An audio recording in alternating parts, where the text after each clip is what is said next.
اسے کامیاب کہتے ہیں، اور پھر اس قرض کی قسط غریب آدمی بجلی کا بل، پیٹرول، گیس، ٹیکس کی صورت میں ادا کرتا ہے۔ سیاستدان کہتے ہیں ہم نے سڑکیں بنائی، عوام پوچھتے ہیں روزگار کہاں ہے، وہ کہتے ہیں ہم نے لیپ ٹاپ بانٹے، اور نوجوان پوچھتا ہے کہ لیپ ٹاپ کے بعد نوکری کہاں ہے، وہ کہتے ہیں ہم نے تعلیمی ادارے کھولے۔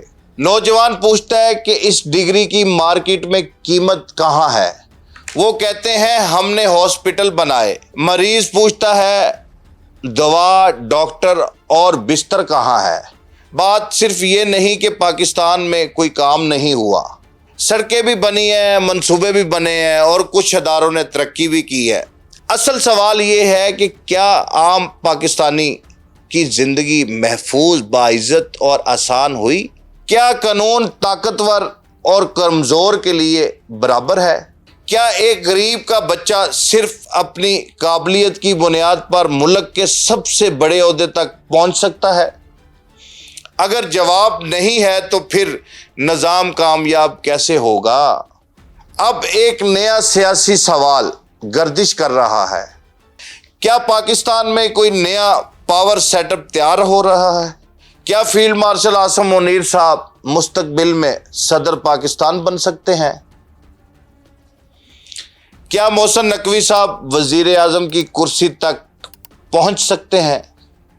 میں واضح کر دوں، میں یہ خبر نہیں دے رہا کہ ایسا ہونے جا رہا ہے، میں وہ سوال پوچھ رہا ہوں جو محسن نقوی صاحب کی تقریر کے بعد بہت سے ذہنوں میں پیدا ہو رہے ہیں، کیونکہ جب اقتدار کے انتہائی قریب بیٹھا ہوا شخص خود کہے کہ نظام ختم ہو چکا ہے، موجودہ طریقے سے ملک ٹھیک نہیں ہوگا اور بڑی تبدیلی درکار ہے، تو عوام لازمی پوچھیں گے وہ تبدیلی کیا ہے؟ نئے صوبے، نیا انتظامی ڈھانچہ،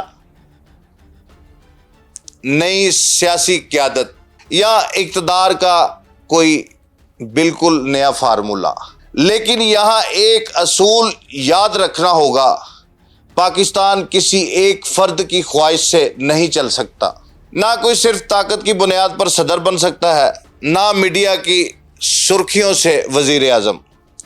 صدر اور وزیر اعظم کے انتخابات کا آئینی طریقہ موجود ہے، اس آئینی راستے کو نظر انداز کر کے صرف چہرے تبدیل کیے گئے تو نتیجہ بھی وہی نکلے گا جو ماضی میں نکلتا رہا، کیونکہ پاکستان کا مسئلہ صرف یہ نہیں کہ کرسی پر کون بیٹھا، اصل مسئلہ یہ ہے کہ کرسی پر بیٹھنے والے کو جواب دہ کون بناتا ہے۔ عاصم منیر صاحب صدر پاکستان بنے، محسن نقوی صاحب وزیر اعظم بنے، شہباز شریف صاحب رہے یا کوئی اور تیسرا شخص آ جائے، اگر تھانے میں سفارش چلتی رہے گی، اگر عدالت میں انصاف امیر کے لیے تیز اور غریب کے لیے سست رہے گا، اگر نوکری میرٹ کے بجائے تعلق پر ملے گی، اگر سیاسی جماعتیں خاندانوں کی جاگیر رہیں گی،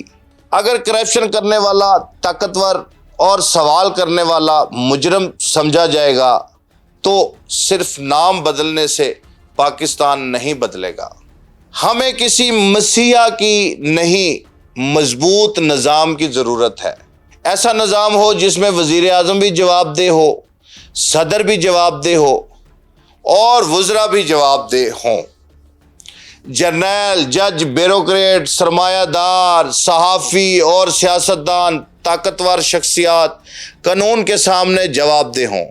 اس ملک کو ایسے پاکستان کی ضرورت ہے جہاں نوجوان کے ہاتھ میں کشکول نہیں، ہنر ہو، جہاں ڈگری کاغذ کا ٹکڑا نہیں، روزگار کی ضمانت بنے، جہاں سیاست کاروبار نہیں، عوام کی خدمت ہو، جہاں پارٹی کا سربراہ خاندانی وراثت سے نہیں، کارکنوں کے ووٹ سے منتخب ہو، اور جہاں حکمران عوام سے یہ نہ کہیں کہ صبر کرو، بلکہ عوام حکمرانوں سے پوچھ سکے کہ ہم نے تمہیں ووٹ دیا تھا، اختیار دیے تھے، خزانہ دیا، تم نے ہمیں کیا دیا؟ پاکستان کو سیاستدانوں اور فوج، عدالت، بیوروکریسی اور عوام کے درمیان نئی جنگ کی ضرورت نہیں، پاکستان کو ایک عمرانی معاہدے کی ضرورت ہے، ایک ایسا معاہدہ جس میں آئین سب سے طاقتور ہو، میرٹ سب سے بڑا حوالہ ہو، عوام اصل مالک ہو اور حکمران صرف عوام کے ملازم۔ قائد اعظم محمد علی جناح نے پاکستان بنایا تھا، ہمارے بزرگوں نے اس کے لیے گھر، زمینیں، رشتے اور جانیں قربان کی۔ انہوں نے یہ قربانیاں اس لیے نہیں دی تھی کہ پاکستان چند خاندانوں، چند محلوں اور چند طاقتور کرسیوں کی ملکیت بن جائے۔ اب فیصلہ ہمیں کرنا ہوگا کہ ہم دوبارہ کسی نئے چہرے کو پرانا نظام دے کر تالیاں بجائیں گے یا اس مرتبہ چہرے کے ساتھ نظام، اصول اور احتساب بھی بدلیں گے۔ اور سب سے بڑا سوال، اب پاکستان کون بچائے گا؟ کوئی ایک سیاستدان، کوئی ایک جماعت یا پاکستان کے 25 کروڑ باشعور عوام؟ اس کا فیصلہ آپ کریں گے۔ مجھے کمنٹس میں اپنی رائے ضرور دیجیے گا۔ مجھے سین سیاپا سے اجازت دیں۔ اللہ حافظ۔